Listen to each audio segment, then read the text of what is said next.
د ویډیو کوالټي د څه د وجې نه خرابېږي. کله چې موږ په موبایل باندې ریکارډینګ وکړو او د هغې نه وروسته موږ خپله ویډیو ایډیټ کړو نو د هغې کوالټي چې دا خرابه شي. نو په دې ویډیو کې به دې پوه کوم چې د دې دا کوالټي چې دا د څه د وجې نه خرابېږي.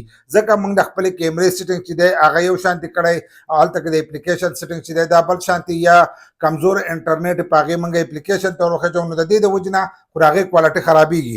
خو دلته کې د ایډیټینګ او د کیمرې سیټینګ چې دی دا به تاسو یو شانتي کوئ. که په دې کې تاسو اوټ راوټ وکړل نو د دې د وجې نه چې دی کوالټي خرابېږي. اکثر موږ په 4K کې وکړو یا په 2K کې وکړو یا په 8K کې موږ ریکارډینګ چې دی دا وکړو.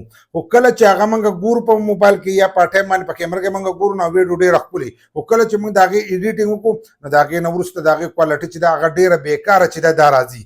لکه هغه کوالټي چې څنګه لاولي نو هغه شانت نه کېږي. دلته کې موږ ایډیټینګ هم وکړو، موږ یې ښه ښکلې برابر کړو، رنګونه هر سره برابر کړو، خو بیا خوند د هغې هغه شانتي نه وي. کله پکې ماشي او کله سکرین چې دی لکه ټول بېکاره هغه ښکارېږي. نو دغه طریقه چې دا راته ښیم چې دا تاسو ښه په اسانو سره چې دی دا کولی شئ. دلته کې موږ دا خپل سکرین ریکارډینګ چې دی دا کولاو، کیمره یې چې دا کولاو کړې ده. موږ خپل سکرین ریکارډینګ کولاو کړو، کیمره یې کولاو کړې ده. نو که دلته کې تاسو وګورئ زموږ د ګوټ ته چې دی دلته کې دا به تاسو ته ښکارېږي. دلته یې ورکړی دی 2K، موږ په 2K باندې ریکارډینګ کوو. په دې موبایل چې دی موبایل وړوکی دی نو 2K پورې ریکارډینګ چې دی دا په دې کې کېږي.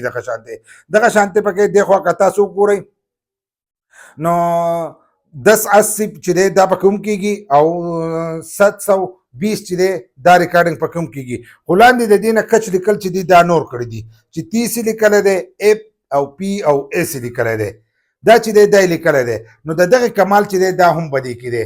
دا چې تاسو کموئ وس زه به دې ځای کې ولاړم نو که دلته کې کمې نو صحیح ده. خو که ته بهر ریکارډینګ کوې نو دغه بس یې واقع 60 ټایم خېجولی شي. ځینې موبایل کې 120 پورې پکې هم 120 ته چې دی دا ته هم خېجولی شي. نو چې ته بهر ریکارډینګ کوې کیمره ګرځئ را ګرځئ نو په هغې کې دغه دی. که داسې په یو ځای باندې ولاړې نو ته ریکارډینګ کوې نو دا ته په دغه ځای کې باندې ودرولی شي او دا د دې سیټینګ نه کېږي. دې سیټینګ ته چې راشي دلته کې به تاسو ته ښکارېږي ویډیو کوالټي دلته لیکلي. نو کوالټي چې دا د دې ځای نه برابرېږي چې دا کوالټي چې دا به ته د دې ځای نه چې دی دا برابرولی شي. نو دا خو تا د دې ځای نه برابر کړو، د کیمرې نه خو ستا ریکارډینګ چې دی دا ښکلی وشو. مثلا موږ په دې کیمره باندې ریکارډینګ وکړو، د کیمرې نه زموږ ریکارډینګ چې دی دا ښه ښکلی برابر وشو. او کله چې موږ اوس د دې کیمرې نه وځو او موږ ایډیټینګ ته لاړ شو، لکه زما سره دا یو اپلیکیشن دی په دې کې موږ ایډیټینګ کوو.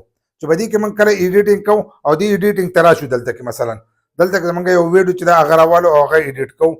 دا زموږ سره یو ویډیو ده، مثلا دا یو ویډیو چې دا موږ جوړه کړې دا موږ اوس دلته ایډیټ کوو.